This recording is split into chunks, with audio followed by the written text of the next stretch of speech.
राष्ट्रियताको पहरेदारी जनअधिकारको पक्षमा खबरदारी यो हो न्युज नेपाल टेलिभिजन। नमस्कार, म विरोध कार्की। सुरुमा हेडलाइन्स न्युज। प्रधानमन्त्री केपी शर्मा ओलीले पुनः शपथ ग्रहण गर्नुपर्ने माग सहित सर्वोच्च अदालतमा 3वटा रिट दर्ता।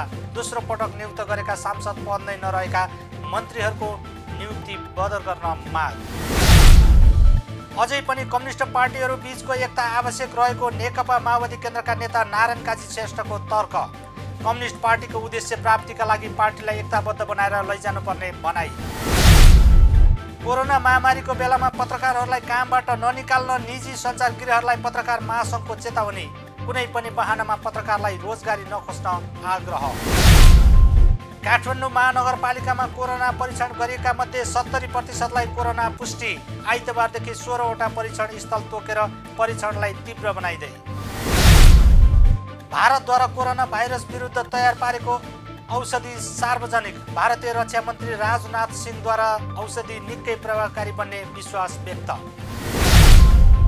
र स्पेनिस ला लिगा फुटबलमा रोमाञ्चक जित निकाल्दै एटलेटिको म्याड्रिड लिग तालिकाको शीर्ष स्थानमा कायम। अन्तिम चरणको खेल जिते उपाधि पक्का। सेल्टा भिगोसँग 2-1 पराजित भएसँगै बार्सिलोनाको लिग जित्ने सम्भावना समाप्त।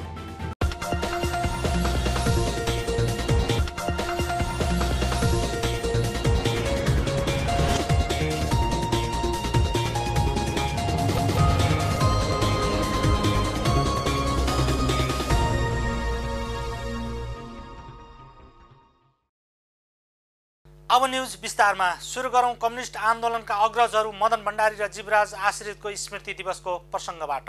नेकपा माओवादी केन्द्रका नेता नारायण काजी श्रेष्ठले अझै पनि कम्युनिस्ट पार्टीहरू बीचको एकता आवश्यकता रहेको बताउनु भएको छ। नेकपा माओवादी केन्द्रका नेता नारायण काजी श्रेष्ठले नेपाली क्रान्तिलाई अगाडि बढाउन र समाजवाद स्थापना गरी कम्युनिस्ट आन्दोलनलाई विश्व साम्यवादको दिशातिर लैजाने उद्देश्य प्राप्तिका लागि कम्युनिस्ट पार्टीहरूको एकता आवश्यक रहेको बताउनु भएको हो। विगतमा नेकपा एमाले र नेकपा माओवादी केन्द्रले राजनीतिक परिवर्तनको रक्षा गरी राष्ट्रिय स्वाधीनता सुदृढ गर्ने, सामाजिक आर्थिक रूपान्तरण गर्ने र समाजवाद स्थापना गर्ने लक्ष्यका साथ पार्टी एकीकरण गरिएको भए पनि देशी विदेशी शक्तिहरूको योजनामा पार्टी फुटाइएको नेता श्रेष्ठको भनाइ छ। पार्टी एकताको उद्देश्य, लक्ष्य, मर्म र भावना पार्टी पङ्क्तिमा पुर्याउन नसक्नु पनि कमजोरी भएको उहाँले बताउनु भयो। कम्युनिस्ट पार्टीको उद्देश्य प्राप्तिका लागि पार्टीलाई एकताबद्ध बनाएर लैजानुपर्ने उहाँको भनाइ छ। हाम्रो उद्देश्यलाई चाहिँ कायमै राख्नुपर्छ। अब पार्टी एकता एकचोटि चाहिँ विदेशी र देशभित्रका पार्टी एकताको मर्म नबुझ्ने र जनताप्रति गम्भीर रूपमा इमान्दार नहुने प्रवृत्तिले पार्टी एकतालाई चाहिँ भाँजो हाल्यो, पार्टी एकतालाई विभाजनमा पुर्यायो, प्रतिगमनको दिशातिर देशलाई लग्यो भनेर अब कम्युनिस्टहरूको एकता कहाँ नदिन रहेछ भन्ने सोच्नु चाहिँ गलत हुन्छ। अब हामीले फेरि कम्युनिस्टहरूलाई कसरी एकताबद्ध गर्ने, तर वैचारिक राजनीतिक कार्यदिशालाई सही ढङ्गले प्रश्न पारेर सांस्कृतिक रूपान्तरणको अभियान पनि कम्युनिस्ट आन्दोलनमा अगाडि बढाएर जानुपर्छ। नेता श्रेष्ठले पहिले आफ्नो पार्टीलाई नै रूपान्तरण गर्नुपर्ने अवस्था रहेको पनि उल्ल्याउनु भयो। विगतमा पार्टी एकता गर्नु गल्ती तथा कमजोरी नभए पनि समयमै विभिन्न विषयमा ध्यान दिन नसक्नु कमजोरी भएको र कमजोरी सच्याउन खोज्दा पार्टी विभाजन गरिएको उहाँको भनाइ छ। यद्यपि कम्युनिस्ट पार्टीहरू बीचको एकीकरण गर्न आफूहरूले हिम्मत नहार्ने उहाँको भनाइ छ। पहिला हाम्रो पार्टीलाई नै हामीले वैचारिक सांस्कृतिक रूपान्तरणको दिशातिर लैजाउँ। एउटा आजको नयाँ ऐतिहासिक क्रान्तिको नेतृत्व गर्ने कम्युनिस्ट पार्टीको योग्यताको दिशातिर हामी रूपान्तरण गरौँ र त्यस क्रममा वैचारिक राजनीतिक कार्यदिशामा मिल्नेहरूसँग फेरि एकताबद्ध गरेर जाउँ। त्यसो भयो भने मात्रै हामीले इतिहासले हामीमाथि सुम्पेको जिम्मेवारी पुरा गर्न सक्छौँ भनेर हामीले सोचेका छौँ। त्यसैले पार्टी एकता गर्नु गल्ती नै थिएन, प्रक्रियागत रूपमा केही कमी कमजोरी भयो होला।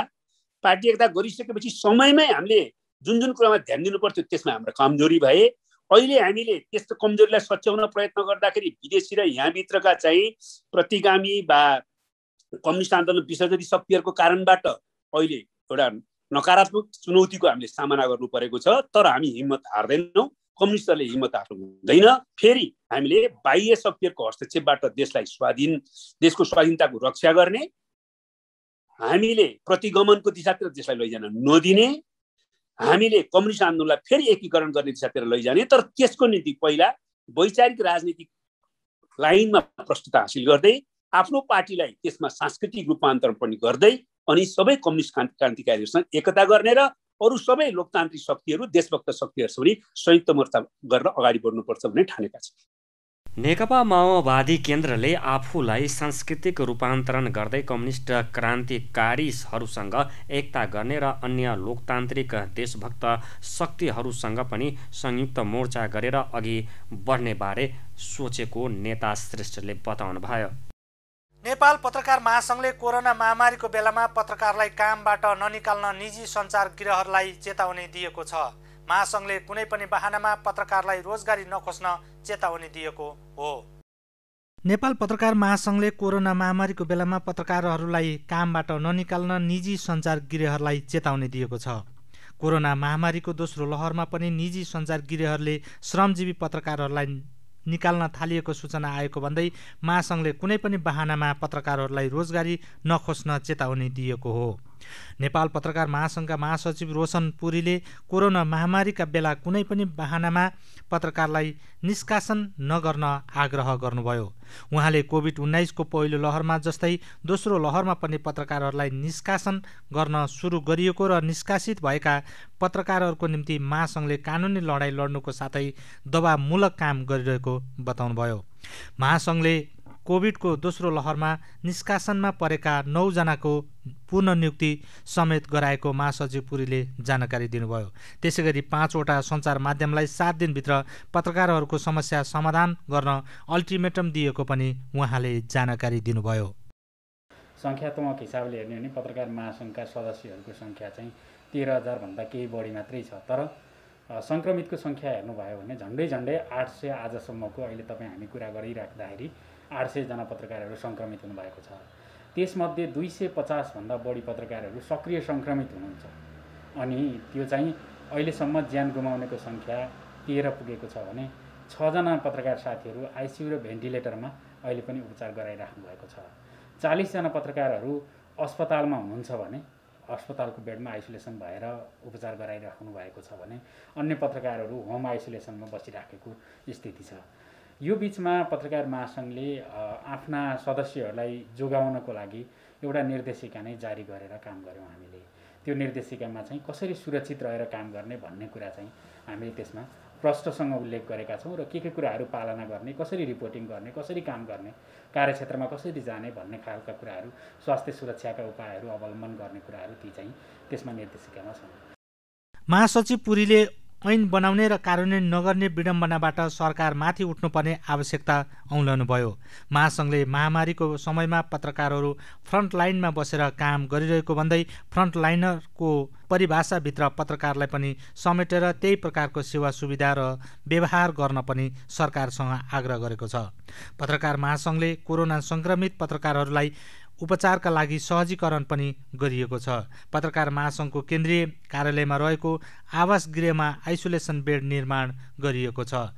काठमाडौँ उपत्यकामा सङ्क्रमित पत्रकारका लागि बेड, अक्सिजन, औषधि खोज्ने र बाहिर जिल्लाबाट रिफर भइआएका पत्रकारहरूलाई काठमाडौँमा बेड मिलाउने, आइसियु, भेन्टिलेटर मिलाउने जस्ता काम महासङ्घले गरेको उहाँले बताउनुभयो। महासङ्घका अनुसार जेठ 2 गतेसम्म मुलुकभर गरिएका 800 जना पत्रकार कोरोना सङ्क्रमित भएका छन्। 250 भन्दा बढी सक्रिय सङ्क्रमित छन्। 40 जना अस्पतालमा उपचार गराइरहेका छन्। 6 जनाको आइसियु र भेन्टिलेटरमा उपचार भइरहेको छ भने सङ्क्रमणबाट 13 जना पत्रकारले ज्यान गुमाएका छन्। कोभिड-19 को सङ्क्रमण बढ्न थालेपछि पछिल्लो समय काठमाडौँ महानगरपालिकामा कोरोना परीक्षण गरिएका मध्ये 70% पुष्टि भएको छ। कोभिड-19 को संक्रमण बढ्न थालेपछि पछिल्लो समय काठमाडौँ महानगरपालिकामा कोरोना परीक्षण गरिएका मध्ये 70% पुष्टि भएको छ। गत शनिबारसम्म स्वाब सङ्कलनका लागि 5 वटा केन्द्र बनाएर काम गरिरहेको काठमाडौँ महानगरपालिकाले हरेक दिन संक्रमितको संख्या बढ्दै गएकाले आइतबारदेखि 16 वटा परीक्षण स्थल तोकेर परीक्षणलाई तीव्र बनाएको छ। काठमाडौँ महानगरपालिकाको 32 वटाबाट मात्रै अहिले हरेक दिन 600 जनाको परीक्षण हुने गरेको र परीक्षण गरिएका मध्ये 420 जनामा पुष्टि हुने गरेको काठमाडौँ महानगरपालिका जनस्वास्थ्य महाशाखाले जनाएको छ। काठमाडौँ महानगरपालिका ल्याब टेक्निशियन राधिका कुइकेलका अनुसार परीक्षणका लागि आवश्यकता अनुरूप टोली तयार अवस्थामा राखिएको छ। संक्रमण पुष्टि भएको 14 दिनपछि पुनः परीक्षण गर्नु नपर्ने मान्यता रहे पनि काठमाडौँ महानगरपालिकाको हकमा भने 14 दिनपछि निको भएकाहरूले पनि पुनः परीक्षणको माग राख्दै आएकाले केही समस्या भएको बताइएको छ। अहिलेसम्म काठमाडौँ महानगरपालिकाले सबैको निःशुल्क परीक्षण गर्दै आएको छ।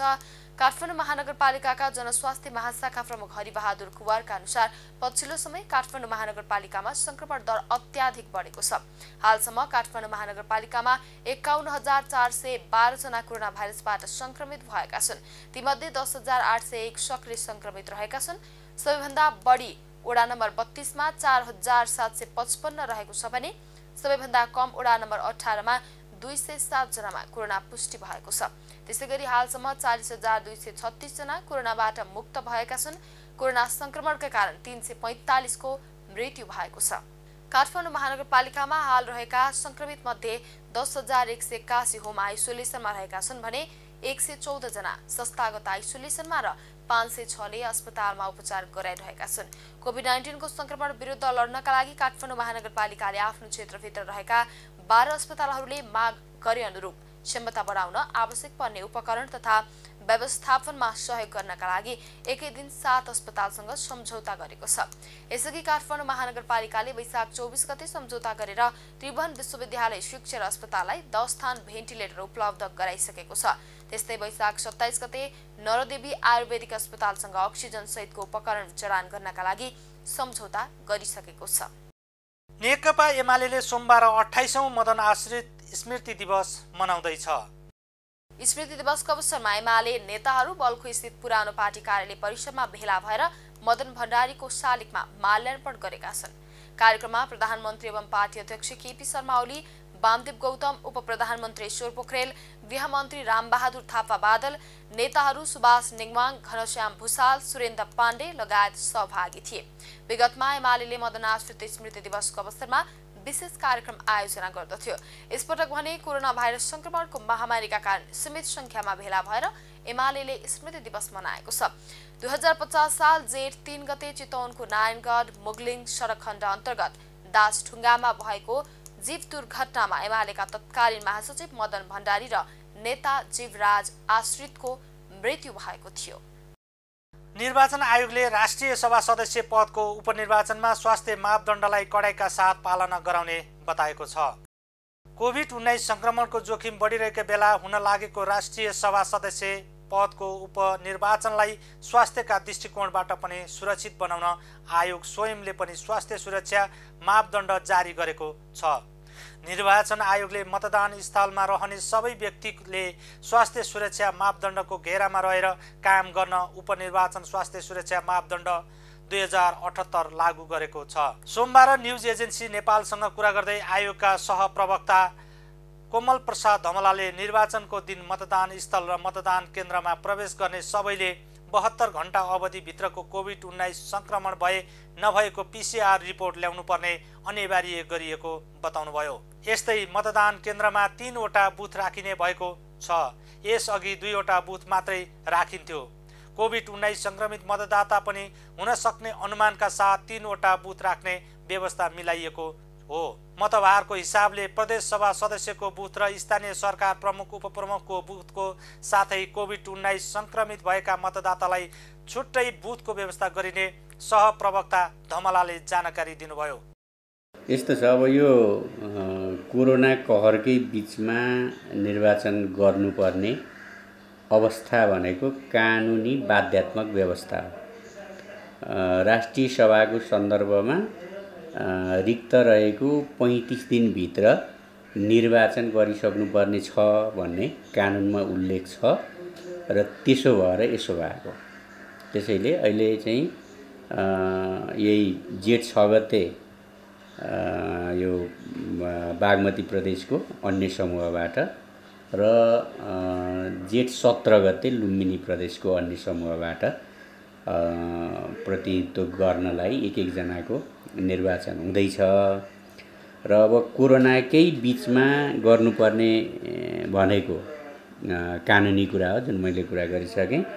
र दोस्रो अब यसलाई चाहिँ आयोगले के गर्दैछ भने आयोगले स्वास्थ्य सुरक्षाको मापदण्डलाई अलि कडाइका साथ अलि व्यवस्थित थप व्यवस्थित बनाएर निर्वाचन व्यवस्थापन गर्ने निर्णय गरेको छ। तदनुरूप अब सामान्यतया के हुन्छ भने यो त इलेक्टोरल कलेज हो। यो इलेक्टोरल कलेजमा दुई खालका भोटर हुन्छन्। प्रदेश सभाको मान्य सदस्यहरूको वेटेज भोटको वेटेज 48 हुन्छ र लोकल गभर्मेन्टको प्रमुख उपप्रमुख अध्यक्ष उपाध्यक्षको भोट वेटेज 18 हुन्छ। र यसरी चाहिँ नै दुई खालका मतदाता हुने भए, एउटा प्रदेश सभाको सदस्य र अर्को लोकल गभर्मेन्टका प्रतिनिधि। र यसो हुँदाखेरि जुन दुईटा प्रत्येक मतदान स्थलमा पोलिङ लोकेसनमा दुईटा केन्द्र हुन्थ्यो जनरली। र अहिले अलिकति फरक कोभिड विशेष भएकोले केन्द्र ग भनेर क प्रदेशको ख स्थानीयको त हुँदै हुन्थ्यो, अहिले ग भन्ने एउटा केन्द्र थपेर चाहिँ कोभिड इन्फेक्टेड भोटरहरूलाई त्यहाँ भोट दिने व्यवस्था गरिएको छ। र यसका लागि 72 घण्टा अगाडि भोटर्सले न्यूनतम 72 घण्टाभित्रको चाहिँ रिपोर्ट पिसिआर टेस्ट गराएर त्यो रिपोर्ट लिएर जानुपर्छ। रिपोर्ट हेरेपछि त्यहाँ चाहिँ सुरुमै प्रवेश मतदान स्थलमा प्रवेश गर्ने पोइन्टमै त्यहाँ हेल्थ डेस्क हुन्छ। त्यहाँ कर्मचारीहरू स्वास्थ्यको कर्मचारीहरू बसेको हुनुहुन्छ र उहाँहरूले टेस्ट रिपोर्ट हेरेपछि आइदर नेगेटिभ भएको जनरल लाइनमा जानुहुन्छ र पोजिटिभ छ भने कोभिड स्पेसल केन्द्रमा जानुहुन्छ, केन्द्र गमा जानुहुन्छ। र सबैलाई जनरल मापदण्ड भनेको जस्तो सामाजिक दूरी न्यूनतम 2 मिटर म्यान्डेटरी कम्पलसरी छ। त्यो मास्क फेस सिल्ड यो कम्पलसरी छ। सेनिटाइजर कम्पलसरी छ। हात धुने व्यवस्था इन्ट्री पोइन्टमै गरिएको छ। यो सबैलाई अब कोभिड इन्फेक्टेड भोटरहरूको लागि भने त्यहाँ खटिने कर्मचारीहरूलाई पिपिईको व्यवस्था गरेको छ। सुरक्षा कर्मचारी लगायत हाम्रो सिभिल कर्मचारीहरू सबैलाई।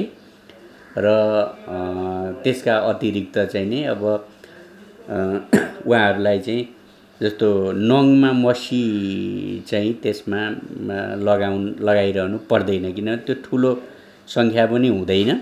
अब ठ्याक्कै यति सङ्ख्या छ भन्ने अहिले थाहा छैन हामीलाई होइन। अब एजुम्सन के गरेको हो भने केही सङ्ख्या सानो सङ्ख्या इन्फेक्टेड होला भन्ने हाम्रो एजुम्सनले त्यो प्रावधान गरिएको हो। भोटर चाहिँ जस्तो बागमतीमा 348 जना कुल मतदाता हो।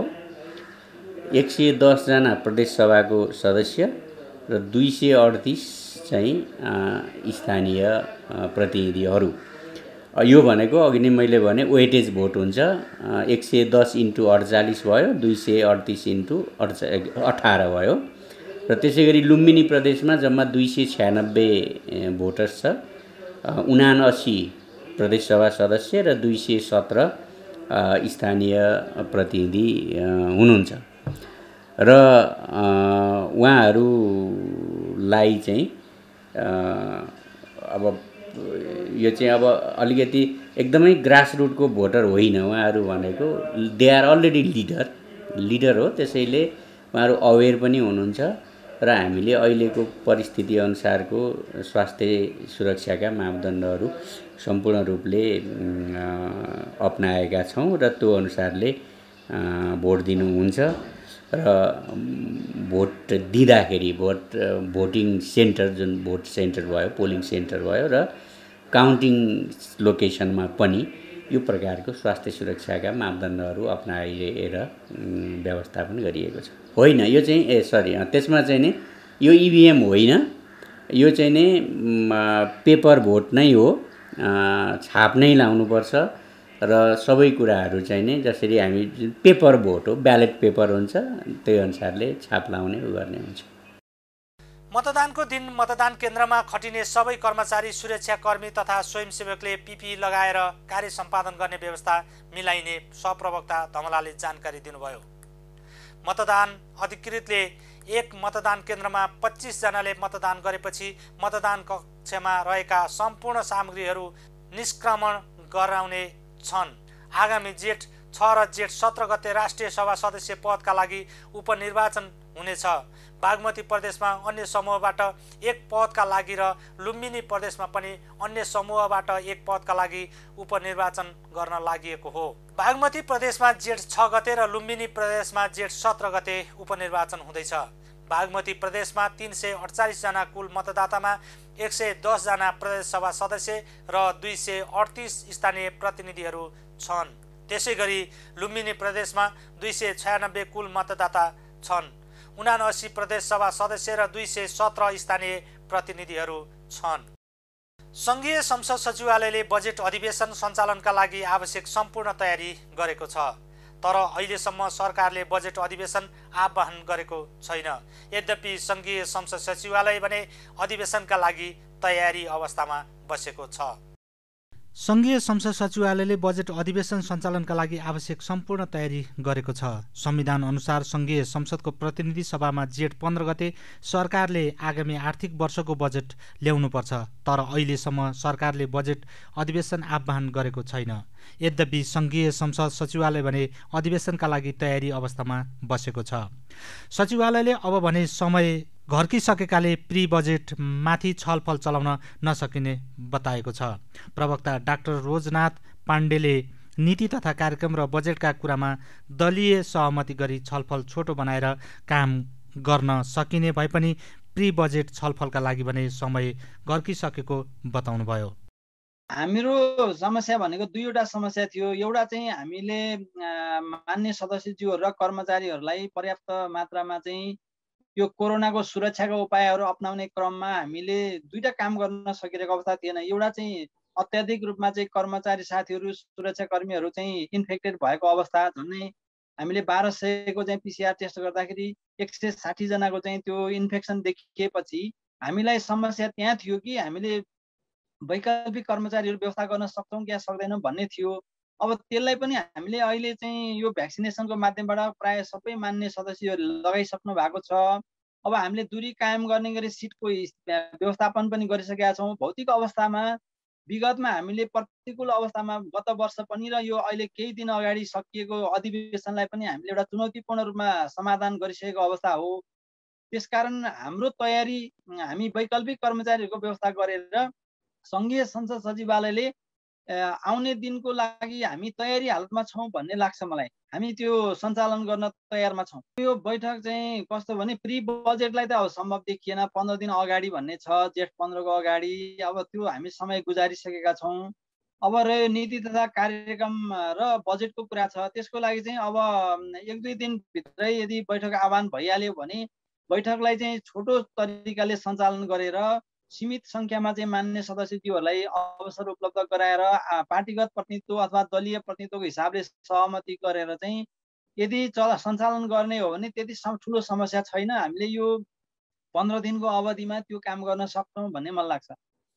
सङ्घीय संसद सचिवालयको एकदम पूर्ण रूपमा हामी तयारी अवस्थामा छौँ। हामीले माइक्रोसफ्ट टिम्स भन्ने सफ्टवेयर चाहिँ हाम्रो सचिवालयमा स्थापना गरिसकेको र एकदम सुरक्षित तरिकाले बैठकहरू सञ्चालन गर्नको लागि हामीले प्राविधिकहरूलाई पनि तालिम दिइसकेको अवस्था हो र समितिका बैठकहरू सञ्चालन पनि भएका छन् अनौपचारिक रूपमा। तर हामीलाई एउटै समस्या के छ भने संविधान र प्रतिनिधि सभा, राष्ट्रिय सभाको नियमावली जुन छ, कार्य सञ्चालन नियमावली, त्यहाँ चाहिँ यो भौतिक रूपमा उपस्थित भएर बैठक सञ्चालन गर्ने कुरालाई मात्रै आधिकारिकता मानिने, सिग्नेचर गर्नै पर्ने उपस्थितिको लागि भन्ने कुराहरू भएको हुनाले यो भर्चुअल बैठकलाई चाहिँ कानुनी मान्यता दिने अवस्था सिर्जना भइसकेको अवस्था छैन। त्यसकारण यसले अनौपचारिक छलफलहरूलाई चाहिँ सहयोग गर्छ, तर औपचारिक कार्यक्रमहरूको लागि चाहिँ हामीले प्रत्यक्ष रूपमा नै बैठक सञ्चालन गर्नुपर्ने अवस्था रहेको हुनाले मात्रै समस्या हो, प्राविधिक समस्या छैन। सचिवालय तयार छ।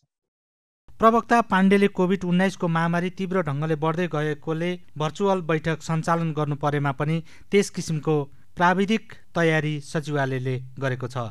तर भर्चुअल बैठकका लागि कानुनी संरचनाले बाधा पुर्याउने उहाँले बताउनुभयो।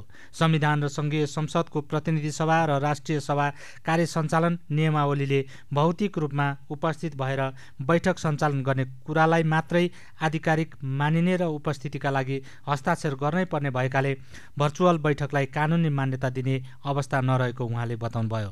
तर त्यस किसिमको अवस्था आएमा प्राविधिक रूपमा सचिवालय दुरुस्त रहेको उहाँले बताउनुभयो।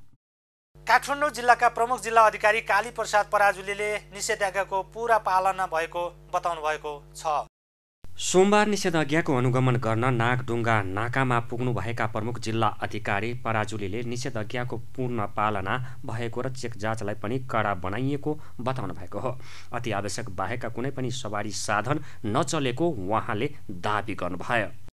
नियमित रूपमा हामीले यो चाहिँ निषेधाज्ञाको प्रभावकारी कार्यान्वयनको लागि अनुगमन पनि गरिरहेका छौँ। अहिले हामीले विभिन्न स्थानको चेक गर्दै अहिले यो नागढुङ्गा नाकामा आइसकेका छौँ। अत्यावश्यक गाडी बाहेक अरू कुनै पनि चलेको अवस्था छैन। लकडाउन निषेधाज्ञा पूर्ण रूपमा पालना भएको छ, कार्यान्वयन भएको छ र चेक जाँचलाई चाहिँ कडा बनाएको अवस्था छ।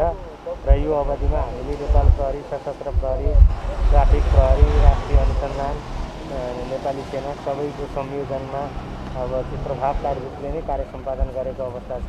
अब नेपाल प्रहरीले अब यो मास्क नलाउनेदेखि लिएर व्यक्तिहरूलाई चाहिँ करिब अब 6 लाख जरिमाना गरिसकेको छ।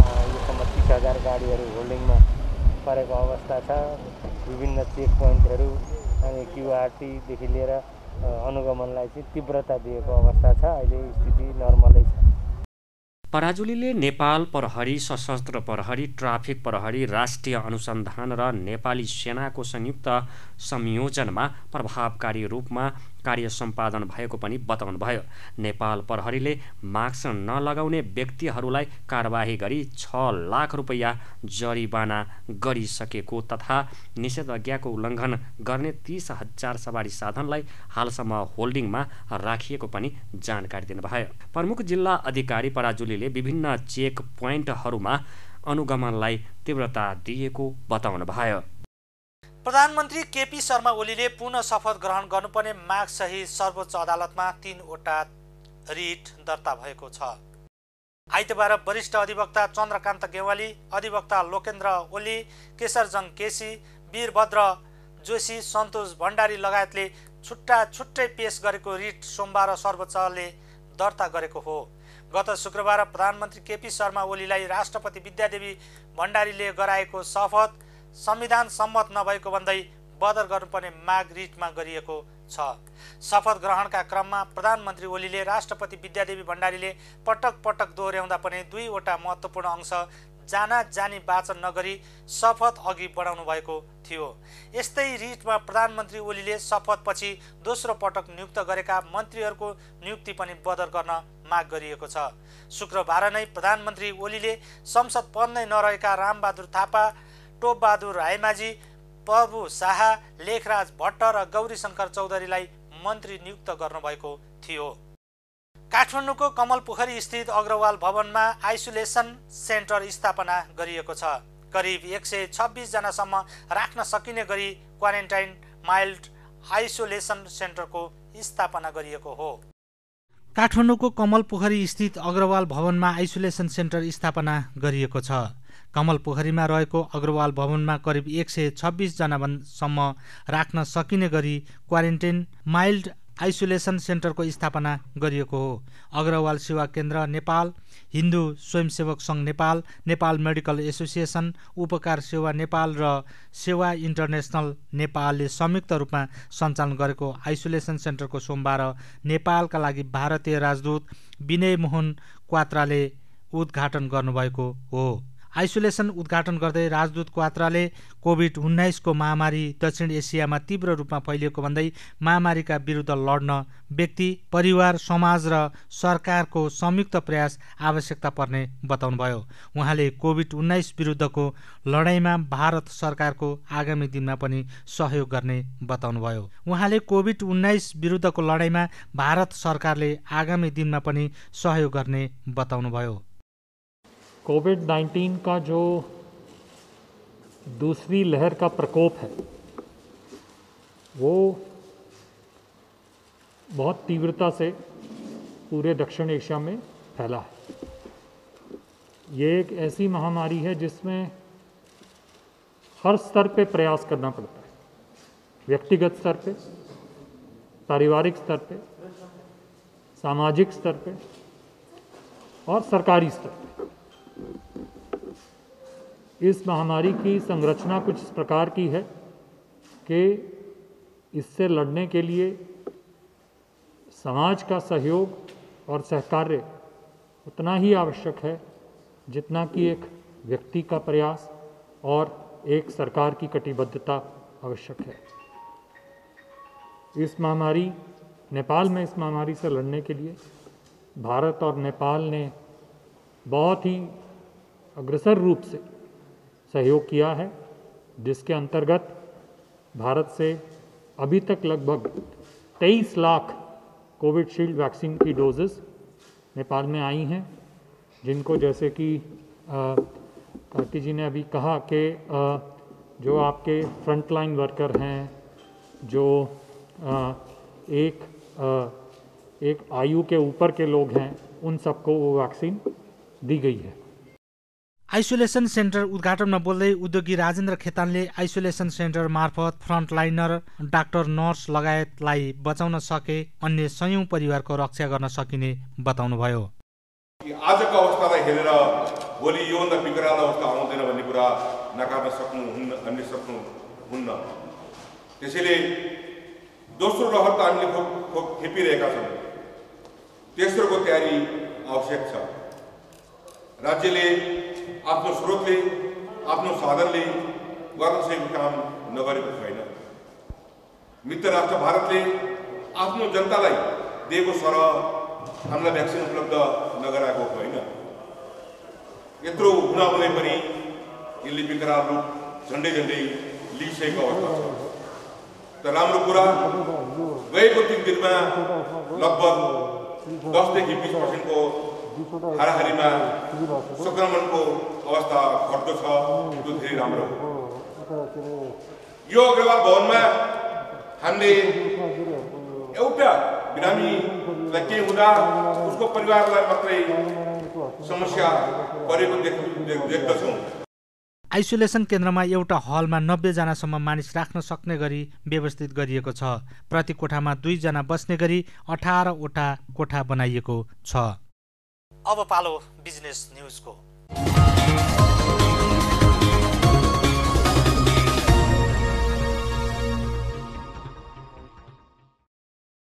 कोरोना उपचारमा प्रयोग हुने औषधिको उत्पादन बन्द भएको छ। नेपाली औषधि उत्पादक कम्पनीले कोरोना बिरामीको उपचारको क्रममा प्रयोग हुने प्यारासिटामोल, जिंक, भिटामिन सी र फोक्सोको संक्रमणको उपचारका लागि प्रयोग हुने डक्सीसाइक्लिन तथा एज्रिथ्रोमाइसिन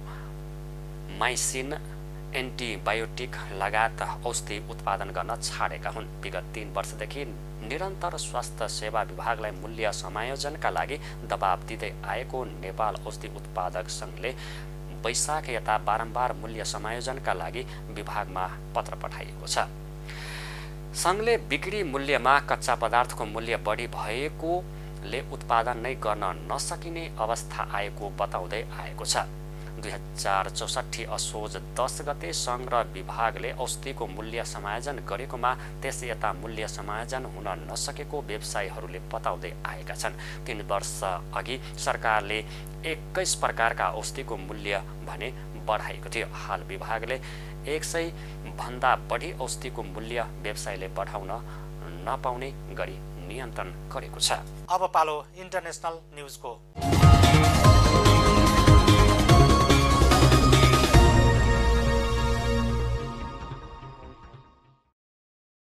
भारतले कोरोना भाइरस विरुद्ध तयार पारेको औषधि सोमबार सार्वजनिक गरेको छ। भारतीय रक्षा मन्त्री राजनाथ सिंहले सोमबार एक कार्यक्रमबीच 2DG नामक औषधि सार्वजनिक गर्दै कोभिड-19 को बिरामीलाई 2DG ग्लुकोज औषधि निकै प्रभावकारी बन्ने विश्वास व्यक्त गरे। भारतले कोभिड-19 संक्रमित बिरामीको लागि तयार पारेको यो पहिलो औषधि आशाको नयाँ किरण भएको उल्लेख गरेका छन्। यो औषधिको प्रयोगले बिरामी चाँडै निको हुने गरेको जानकारी दिँदै सिंहले अक्सिजनको निर्भरतामा पनि 40% कटौती भएको बताए। उनले नियमित सेवामा रहेका कर्मचारीले मात्र महामारी थेक्न नसक्ने भएपछि सेवानिवृत्त भएकाहरूलाई पनि फेरि काममा आह्वान गरिएको बताए। भारतको रक्षा अनुसन्धान र विकास संगठन DRDO द्वारा बनाइएको यो औषधिलाई भारत सरकारले आपतकालीन प्रयोगका लागि अनुमति दिए पनि सामान्य प्रयोगका लागि अझै अनुमति पाउन बाँकी छ। भारतीय सञ्चार माध्यमहरूका अनुसार पाउडरको रूपमा तयार पारिएको यस औषधिलाई सबैभन्दा पहिले DRDO कोभिड अस्पतालमा रहेका बिरामीलाई दिइनेछ। DRDO institute of nuclear medicine and allied साइन्सेसले औषधि बनाउने कम्पनी डाक्टर रेन्डिज ल्याबोरेटरिजको साथमा मिलेर यो खोप तयार पारेको मन्त्री सिंहले जानकारी दिए।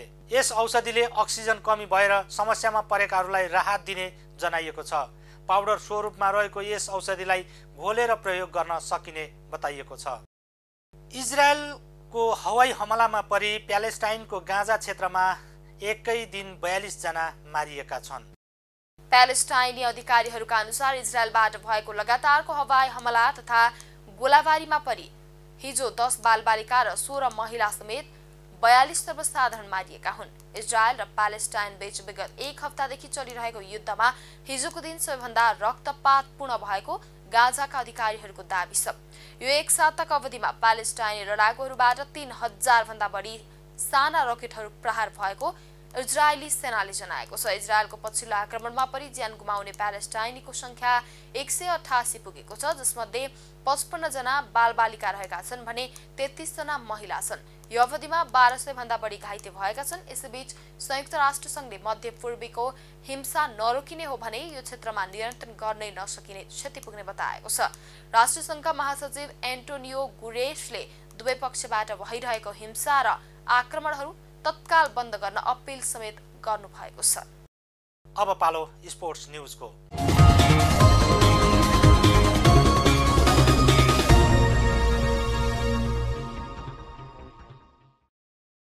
स्पेनिस ला लिगा अन्तर्गत आइतबार भएको 37औं चरणको खेलमा रोमाञ्चक जित दर्ता गर्दै एटलेटिको म्याड्रिड लिग तालिकाको शीर्ष स्थानमा कायम रहेको छ। रियलले अबे मैदानमा एथलेटिक बिल्बाओ माथि जित निकाले पनि एथलेटिको म्याड्रिडले सोसासुनालाई घरेलु मैदानमा हराएपछि एथलेटिको नै अङ्क तालिकाको शीर्ष स्थानमा कायम रहेको हो। खेलका दौरान रियल शीर्ष स्थानमा पुगे पनि एथलेटिकोले अन्ततिर लगातार गोल गर्दै जित हासिल गरेपछि उपाधि होडमा आफ्नो पकड कायम राख्न सफल रह्यो।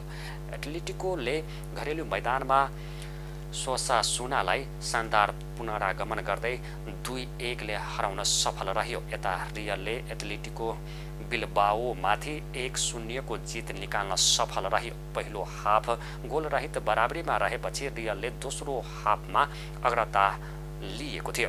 यस्तै अर्को खेलमा बार्सिलोनाले सेल्टा भिगोसँग 2-1 ले पराजित भयो।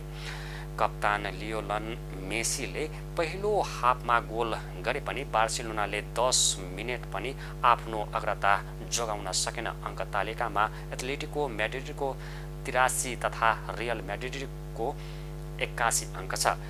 बार्सिलोना भने 76 अङ्क सहित लिगमा तेस्रो स्थानमा छ। बार्सिलोनाको लिग जित्ने सम्भावना पनि सकिएको छ। अब अन्तिम चरणमा एथलेटिकोले आफ्नो खेल जिते उपाधि पक्का गर्नेछ। रियलले भने उपाधि जित्न अब एथलेटिकोले अङ्क गुमाउनु पर्ने समीकरण छ। रियलले अन्तिम खेल घरेलु मैदानमा भिल्ला रियल विरुद्ध खेल्दैछ। एथलेटिकोले अबे मैदानमा रियल भालाडोलिडसँग खेल्नेछ। रियल र एथलेटिकोको अङ्क बराबरी भएको अवस्थामा हेड टु हेडको आधारमा रियल म्याड्रिड अघि छ। रियलले यस सिजन एथलेटिको विरुद्ध जित र बराबरी खेलेको थियो। बार्सिलोनाले यी बारको मैदानमा प्रतिस्पर्धा गर्नेछ। हामी न्युज बुलेटिनको अन्त्यमा आइपुगेका छौं। जाँदा जाँदै हेडलाइन्स न्युज पुनः एकपटक।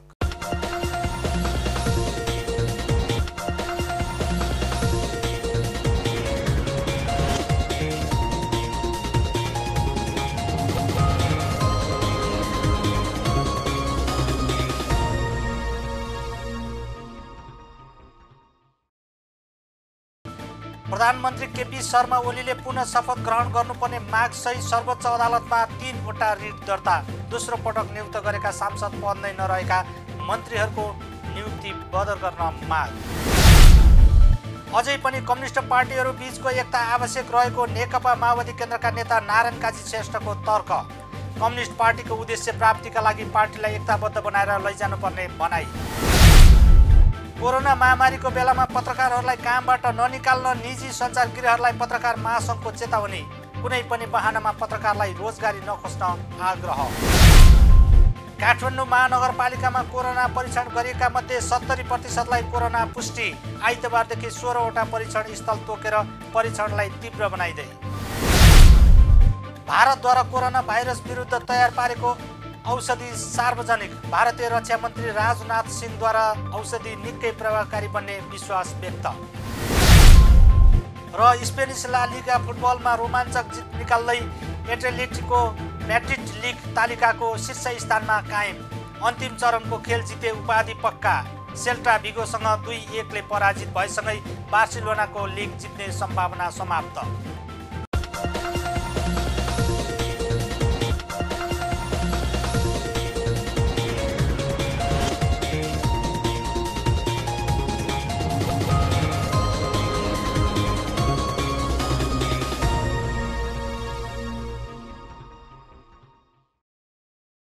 अहिलेलाई न्युज नेपालको न्युज बुलेटिन यति नै। हाम्रो न्युज र कार्यक्रमहरू युट्युब र फेसबुकमा पनि प्रत्यक्ष हेर्न सक्नुहुनेछ। राष्ट्रियताको पहरेदारी, जनअधिकारको पक्षमा खबरदारी हेर्दै रहनुहोला न्युज नेपाल टेलिभिजन। नमस्कार।